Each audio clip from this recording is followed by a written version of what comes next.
Ladies and gentlemen, welcome to the KDI School World Bank monthly webinar series. My name is Yeonji Kim, and I'll be your host for today's session.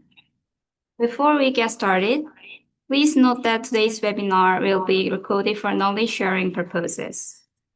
This webinar is a joint program with the World Bank. In each session, experts from the bank share their latest findings with the KDI School community. We hope you gain valuable insights into the cutting-edge research and also have the opportunity to reflect on how these insights can be applied in practice. If you have any questions or comments, please hold them for the Q&A session or share them in the chat. Today's webinar topic is the EU Carbon Border Adjustment Mechanism. Now, I'm pleased to introduce today's distinguished speaker, Ms. Susanne Aakerfeldt. Let me briefly introduce her. Susanne Aakerfeldt is a senior advisor at the World Bank's Fiscal Policy Unit, seconded by the Swedish government, where she focuses on the climate aspects of fiscal policy. She brings over 30 years of experience from the Swedish Ministry of Finance, including work on carbon taxation and green tax reforms. She played a key role in the development of the EU Carbon Border Adjustment Mechanism, serving as a lead legal drafter at the European Commission, and later as head of Swedish delegation to the EU CBAM committee. She has also been deeply engaged in global climate policy through the United Nations and the Coalition of Finance Ministers for Climate Action. Ms. Aakerfeldt holds a Master of Laws degree from Uppsala University. Everyone, please join me in welcoming Ms. Aakerfeldt.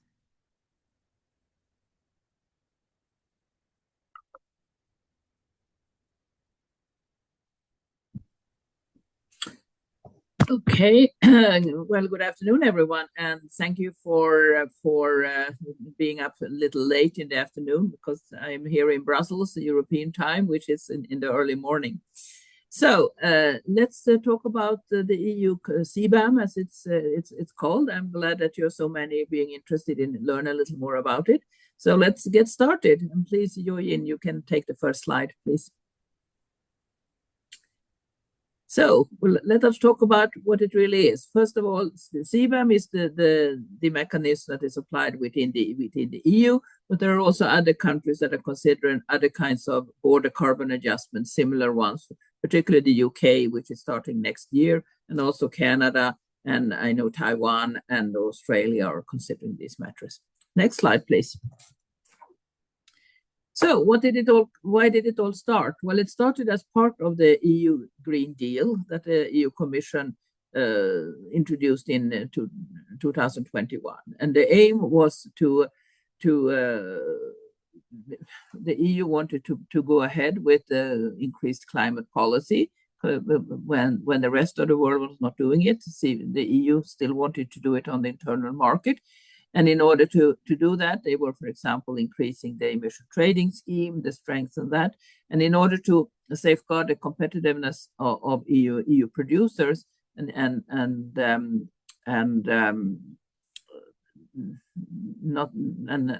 CBAM was introduced.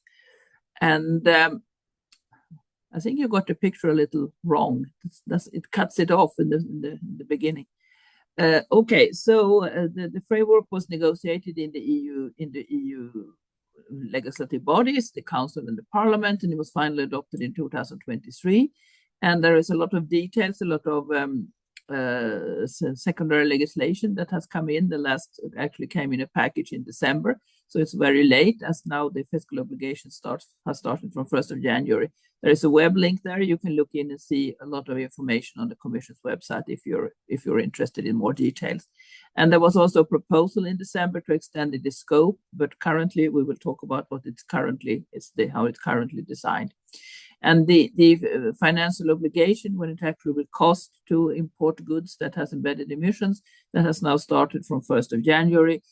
2026, but it will be a gradual introduction, which is in line with the phasing out of the free allowances in the EU, so that there will be a correspondence between the EU and the imported goods in order to be in conformity with WTO rules. Please, the next slide, please. So what does it really cover? What's that CBAM cover? Well, there is a sectorial coverage with products from aluminium, cement, fertilizers, hydrogen, iron and steel, and electricity. And those sectors were chosen because they are highly traded within the EU, and there is also a high energy intensity, carbon intensity in those goods. And you can differentiate between direct and indirect emissions. Direct emissions is those that come from using fossil fuels when producing the goods.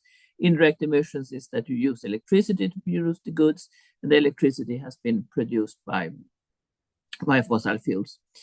So there is a difference. Then cement and fertilizers are covered both by direct and indirect, and only direct emissions is for the other goods, primarily iron and steel and aluminium. And the rate, what will it cost for the importers to import goods? Well, it's the same. So it's a price per certificate per 1 ton of CO2 embedded, and it equals the carbon price that is on the ETS allowances. But it's a separate market. The CBAM certificates are traded on their own, and so that you cannot exchange EU ETS certificates to allowances to CBAM certificates.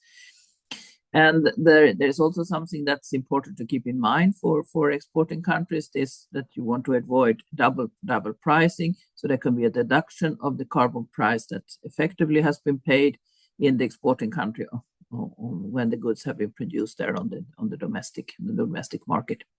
Next slide, please. So there has been, as I said, the regulation, the general overall regulation was adopted in May 2023. The transitional period started in later that year, 1st of October. It has lasted until end of last year. And that was a sort of a learning period for the EU importers to report embedded emissions, but there was no financial obligation, and there was no verification needed of them. It was just to get them used to the system, and also to give the Commission an idea of the embedded emissions.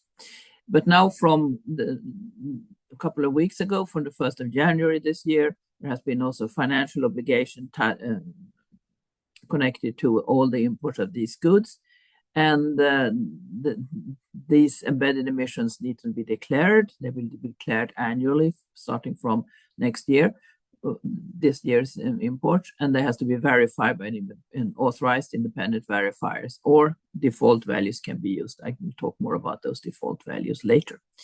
Next slide, please. So what are we seeing now from 1st of January, when the CBAM is sort of up and running in full speed, so to say? Well, first of all, once the persons, the companies that actually receive the goods in the EU, they have to be pre-authorized. They have to be so-called CBAM declarants. That is mean that they have been authorized by the EU authorities to be financially viable and to be able to accept, to take these goods, and they are registered at the border, but the actual obligations doesn't occur until the next year. Okay, yeah, that looked a lot better. Thank you. So but there is also a threshold that if there are very small importers, they import less than 50 tons of weight of net mass, then the CBAM doesn't apply. And as I said, the CBAM declarants, they declare all the imports from what they have done from the previous year, and it has to be done 30th of September each year. So the 2026 imports start in 2027. And the big question, of course, is what the importers will do. Will they demand from their exporters actual embedded emissions, which will be calculated according to a quite complicated methodology, which echoes the ones facing EU installations under the EU, or will they use default values? And those default values, they they were presented very late, unfortunately, for the exporter. They came in December last year, and they are what they call punitive default values. They are based on the average emission intensity in the exporting countries, but with a markup also to try to encourage the exporters to actually introduce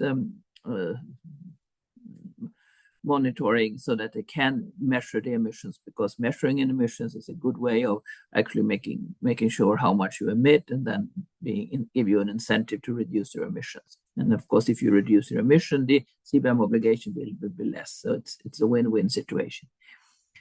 And as I said, this is sort of repeating a little, maybe that the CBAM declarant, the EU importer, he buys the CBAM certificates, and then it has to be enough to cover the declared emissions, and that is stepwise introduced, and then the carbon price that has been paid in the exporting country can be deducted.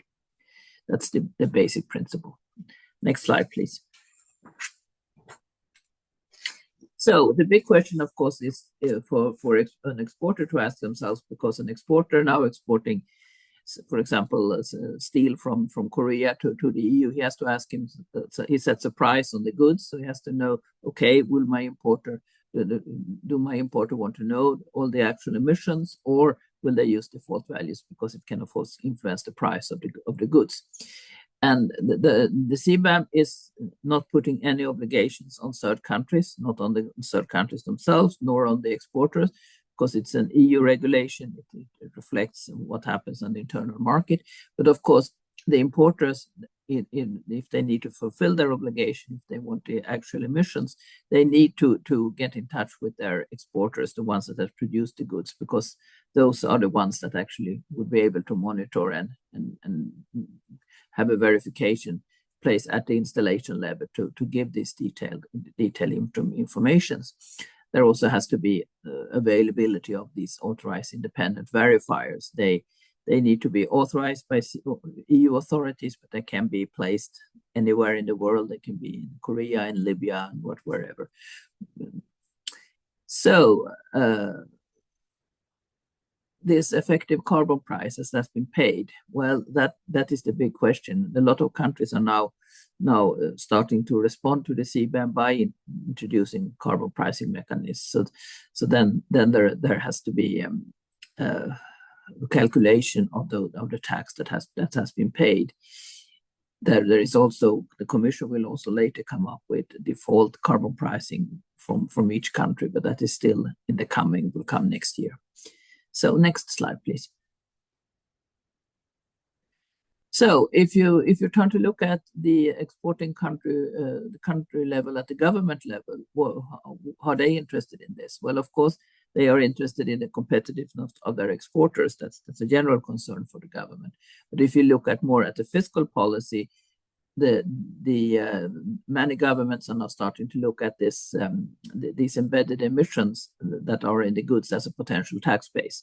Because if you, as I said, if there has been paid a carbon price been paid in Korea, for example, then that will be deducted from the CBAM fiscal obligation. Then the revenues will not go to the EU instead, but they will go to Korea in that case, which can then use it in the national budget for anything. They can use it for decarbonization measures, or they can use it for whatever good reason the government finds it. So that's why one recommendation from the World Bank when we advise countries is to look into possibilities of introducing a domestic carbon price. And that can also, of course, it's a way of increasing the domestic resource mobilization in the country. Next slide, please. So how do you do this? How do you actually introduce a carbon price? Well, there is a definition of carbon price in the CBAM regulation. It has to be a direct carbon price, which means that there has to be in practice, it's either a carbon tax or an emission trading scheme. And the carbon tax then needs to be calculated on the basis of emissions. But you can do it simple. You can, like many countries have been doing, several European countries, the provinces in Canada, Colombia, Mexico, other countries. use your excise tax system. You can have excise taxes on, which is a tax that is levied on the goods, for example, petrol, diesel, coal, natural gas, and it's levied upstream, which means that it's levied very, very early in the distribution chain. So it's not not every consumer that pays a carbon tax, but it's paid by the retailer, and then it's passed on in the price down to the.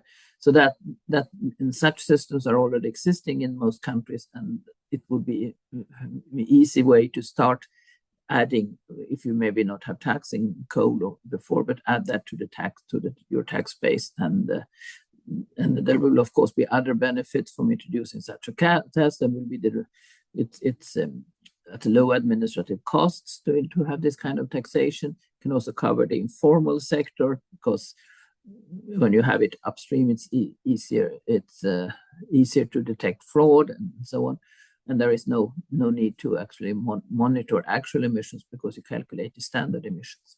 That's a good start for introducing a carbon pricing in a third country. So next slide, please. So what should you think about them if you as a country start looking into this, designing if you choose the carbon tax, because ETS systems are also an alternative, of course, but they take more time. It's more details that need more registration and trading facilities and things that has to be developed. Takes a longer time. But there is still time, because there, as I told you, if you remember from one of the first slides, there is a gradual phase-in on this financial obligation. It's starts now in 2026, and it becomes fully implemented in 2034. And when you talk about this carbon tax base, it then needs to cover the fuels that you actually used in the production of the CBAM goods. It wouldn't be sufficient to say that, okay, we have a carbon tax on petrol and diesel. No, petrol and diesel are not fuels that are used to produce the CBAM goods. That are the ones in the industrial production. And it has to be then, like I said, an explicit carbon price. It has to be calculated on the emissions and effectively paid. And what does that mean? Well, it shouldn't be like one country introduces a carbon tax and then they rebate it, say that, okay, we increased the subsidy, we give you the tax rate is in the legislation, but then if you use it for certain purposes, you get a tax reduction. Then it's not effectively paid. And then there is also this, the Commission has promised they will come with more details about what they will accept as a carbon price paid.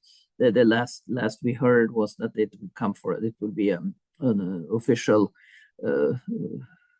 public consultation in the end of February, and then this implementing act will come later this spring. We'll see. Usually things are quite delayed at the Commission, but we'll see. Hopefully it comes soon. Next slide, please. So when you do introduce this kind of direct carbon price, it can of course be problematic for countries. They will want to avoid price shocks and things like that. So it might be good to look into a little more on the political economic side, and they'll maybe give stepwise approach to give time to adjustment for the different customers, household and industry. So and also, do you want to have a trajectory of the tax rate? Do you want to increase it gradually, maybe? Can you have different rates for different parts of the society, or you can start with one sector of the society?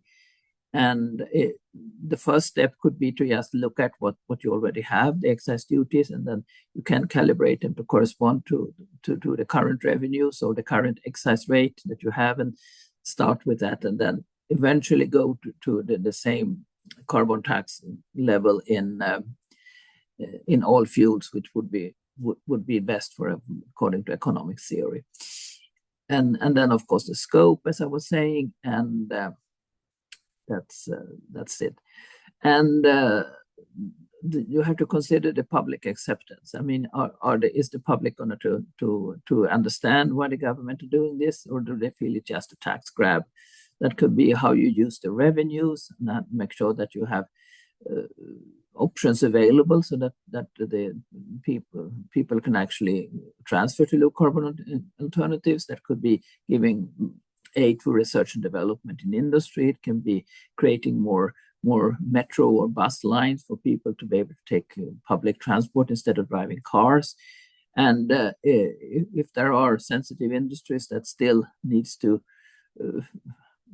have some kind of a support, you can instead of giving them a reduction in the rate in the taxation of the fuels, you can give them some output-based rebates, for example, per ton of cement produced or something for the time being to just ease the introduction. And last but not least, which is very common to do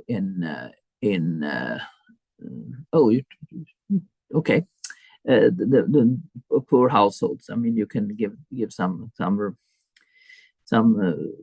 support schemes for poor households so that they can manage more easily with the price shocks. And there is, if you would like to look a little more hands-on how to do this, you can look at the UN Handbook on Carbon Taxation, which was published in 2021. Now you can take the next slide, please.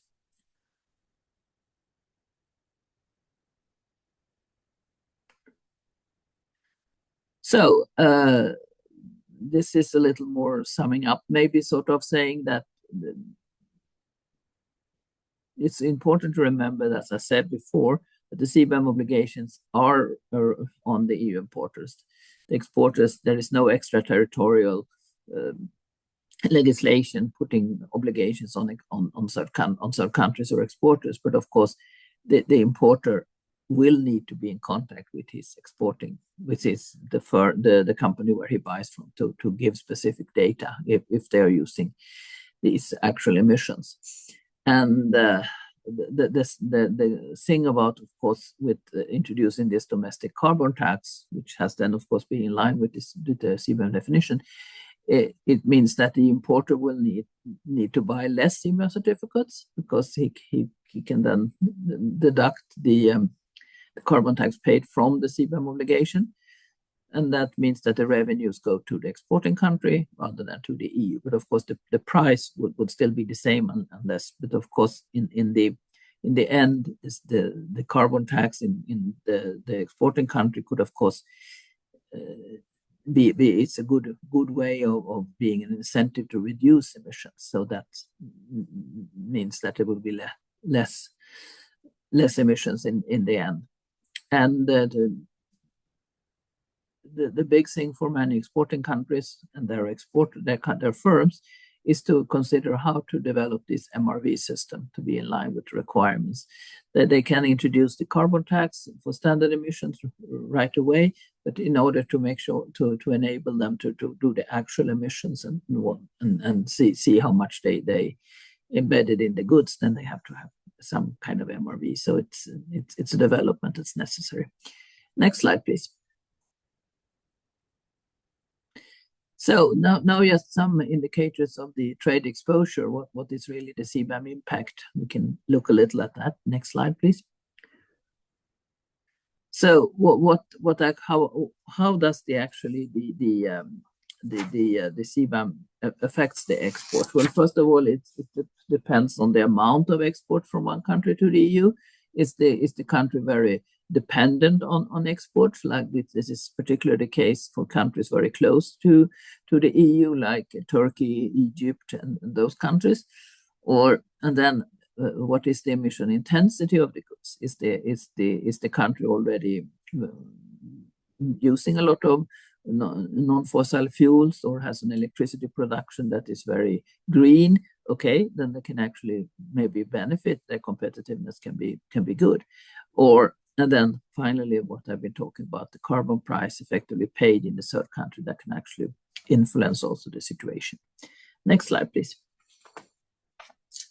And this is maybe just another slide of showing the same things. Well, these main three channels: first, the direct carbon price in the third country that will be recognized by the EU.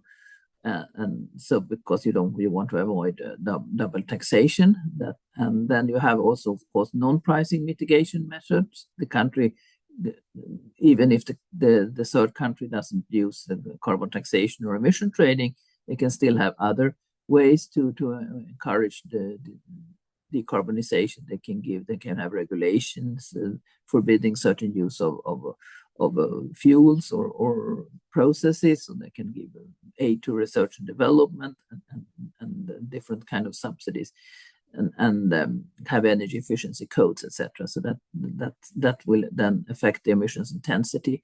And as I said, once again, the MRV, monitoring, reporting, verification systems are key to actually find out what you're doing in your plant, in your production plant. Next slide, please. So what do we do at the World Bank? Well, we do a lot of analytics. And provide different databases that you can look into. For example, this trade exposure index is a database which my colleagues at the trade division is providing. It gives the competitiveness of different countries on the EU market. It's the emission intensity of the production compared to the EU counterpart, and then the trade dependence, the intensity of the trade. And of course, that's for sector-wide averages. Individual firms and countries can vary very significantly, but this is just to give a sort of a general idea about this. And of course, with the data that is used in the model are historical trade data, but of course will be updated when new data will be available. But as no one knows how the CBAM will affect world trade. That is the big question. So we'll see. Next slide, please. This was just an example I took from the aluminium. If you use this sector average data, you see that some countries have significant export values. For example, Mozambique is a heavy trader in aluminium for the European market. There's also Egypt, Kazakhstan, Morocco, Ukraine, Indonesia, and so on. So these kind of things, you can go in and look at different countries and see your exposure there. So next slide, please. So what will happen in the future? What will happen with CBAM? Next slide, please. Well, of course, as I already mentioned, first of all, in early 2025, the Commission made some certain changes, the so-called omnibus proposal that came in February and was adopted in September. So that's already in place. But then also in December 25, there was a proposal making amendments on the scope and the emissions calculation.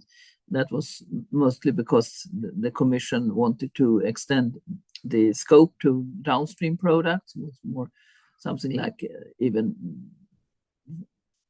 like complex goods, like you have washing machines, garden tools, etc., that actually has a lot of steel, aluminium, and cement. Like, for example, I've learned that a washing machine can have something like 5% steel, 7% aluminium, and actually a little cement in the platform as well.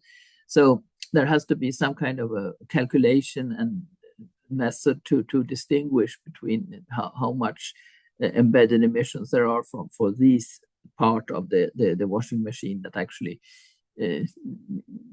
has raw materials of steel or aluminium in it, which I must say it must be a little complicated, but the proposal much relies on default values, and that it's now being discussed in the EU legislature. So we'll see what they think about it, if it's too complicated but it's supposed to be to avoid the competitiveness situation.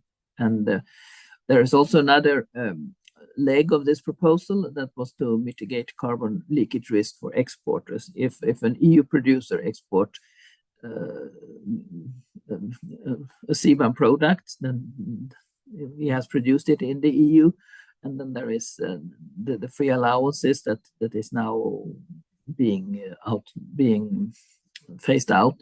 Free allowances means that he can emit CO2 without being charged with the cost. That is phased out because you cannot have two instruments to protect carbon against carbon leakage at the same time. And when you're introducing CBAM, it has to phase out its free allowances. And there has been lot of criticism from EU companies saying that we face a problem in competitiveness on the third country markets because we are competing with firms there that has generally a lot lower costs for producing the goods. And the Commission is proposing to use part of the revenues for the EU CBAM to give general subsidies to EU producers to decarbonize. Then there is future reviews. If you look in the CBAM regulation, there are a lot of areas that the Commission has promised to look into later. Maybe we expand the scope of CBAM to indirect emissions for also the other sectors, for steel and aluminium. Hydrogen is not much traded yet. And then look into what impact does it have on trade flows on least developed countries, and what the need for technical assistance from the Commission. Next slide, please. And of course, in the more longer term perspective, the CBAM regulation says that there should be reviews of the regulation every 2 years to see how it works. And as I mentioned, the trade flows, and there is also this provision that came in to say if there are unforeseeable, exceptional, unprovoked events, then you can look into the CBAM. And that mainly came in because at the time there was the Ukraine conflict. So who knows? The global world is kind of insecure at this moment, so you never know if that might come up. But one thing that may be a little more close in time is that the EU is setting its 2040 climate target. It made a proposal last July, and they have agreed to reduce their emissions by 90% in 2040. So then there are discussions more about by the EU legislators on the details and how would that align with the reforms of the ETS, and do you need to change anything on the legislation? And of course, we all know that the climate is not one of the biggest issues. It should be, really, because it's very important for the globe to survive. But there are problems on global discussions on climate action. There are countries have different views on this. So all of this, we will have to see how it impacts. And but it's definitely an interesting topic. It's a new area of law, and it's interesting, and it has definitely changed the arena for carbon pricing discussions. And this is an interesting topic, and I hope you're all very interested in it, and maybe you will look into it more closely in your classes and your further education. And I'd be happy to answer any questions you might have. Next slide, please. Yep. So anything, I will try to answer whatever I can. Thank you very much.